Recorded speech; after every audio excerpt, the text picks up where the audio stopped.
Masa pandemi, orang dengan diabetes rentan terpapar virus corona. Hal ini dikarenakan sistem kekebalan tubuhnya tak dapat bekerja dengan baik melawan bakteri dan juga virus.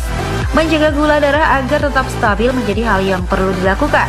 Fakta atau mitos kalau katanya kayu manis baik dikonsumsi oleh penderita kencing manis? Itu fakta. Kayu manis adalah tanaman obat yang telah banyak dikenal oleh masyarakat kita sebagai salah satu pengobatan penunjang untuk pasien kencing manis atau diabetes mellitus. Dan hal itu sudah terbukti melalui penelitian preklinik bahwa senyawa aktif yang terdapat pada kayu manis memiliki efek anti-diabetes atau dapat menurunkan kadar gula darah seseorang. Namun perlu diperhatikan, apabila Anda penderita diabetes atau kencing manis dan mau mengkonsumsi kayu manis sebagai pilihan terapi tambahan, alangkah baiknya Anda berkonsultasi dahulu dengan dokter untuk menghindari adanya efek samping atau efek yang tidak diinginkan karena interaksi obat antara kayu manis dengan obat penurun gula darah yang telah diresepkan oleh dokter.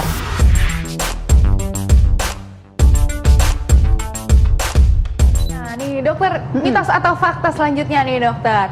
Katanya minum air rendaman ketumbar itu baik untuk penderita diabetes. Mitos atau fakta dokter? Itu juga fakta. Ya Arlene ya. Oke.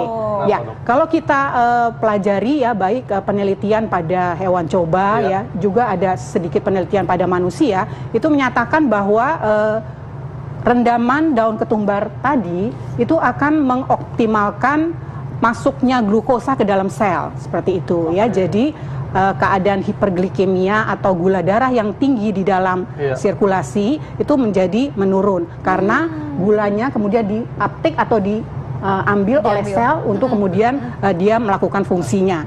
Dan di samping itu ada juga penelitian yang menyatakan bahwa ketumbar tadi atau dalam istilah aslinya koriander itu populer sekali, itu bisa menyebabkan sel beta Langerhans atau pankreas, di mana dia adalah produksi insulin yang terpenting, itu menjadi stimulasi insulin seperti itu. Oh, gitu. Itu kan biji ketumbar dok. Nah, bagaimana dengan daun ketumbar? Ya, mungkin banyak orang yang belum tahu bahwa ketumbar tadi itu punya daun. Ya, karena memang tidak umum ya. Saya juga baru tahu dong.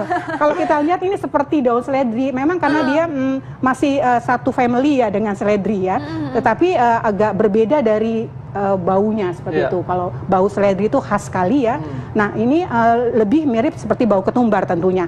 Nah, di orang-orang Mediterania itu sangat populer sebagai salad, Arlene ya. Jadi ini digunakan dalam keadaan fresh atau segar. Jadi bukan seperti daun sop yang dicelup ke dalam sayur, tetapi digunakan dimakan secara sehat. Oh, jadi sebagai lalapan gitu ya dok ya? Apakah ini ada manfaat juga untuk penderita diabetes dok?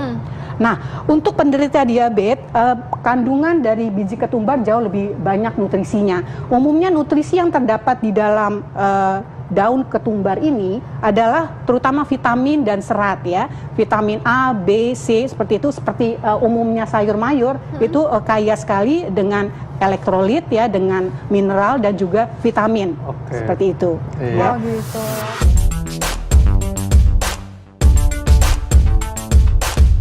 Diabetes merupakan kondisi berlebih kadar gula dalam darah. Jika tidak diobati dengan tepat, penderita diabetes dapat kehilangan salah satu anggota tubuh, bahkan kehilangan nyawa. Pola hidup yang tidak sehat dan konsumsi makanan yang tinggi gula dapat menjadi salah satu pemicunya. Namun sebagian masyarakat percaya bahwa diabetes dapat dicegah dengan mengonsumsi ekstrak kulit manggis. Nah, itu fakta atau mitos? Fakta. Untuk mencegah terjadinya diabetes, buah manggis merupakan buah yang cukup baik karena dia mengandung tinggi serat. Dalam satu buah manggis seperti ini mengandung sekitar 1-2 gram serat. Sehingga buah manggis dapat digunakan sebagai makanan di antara 2 jam makan.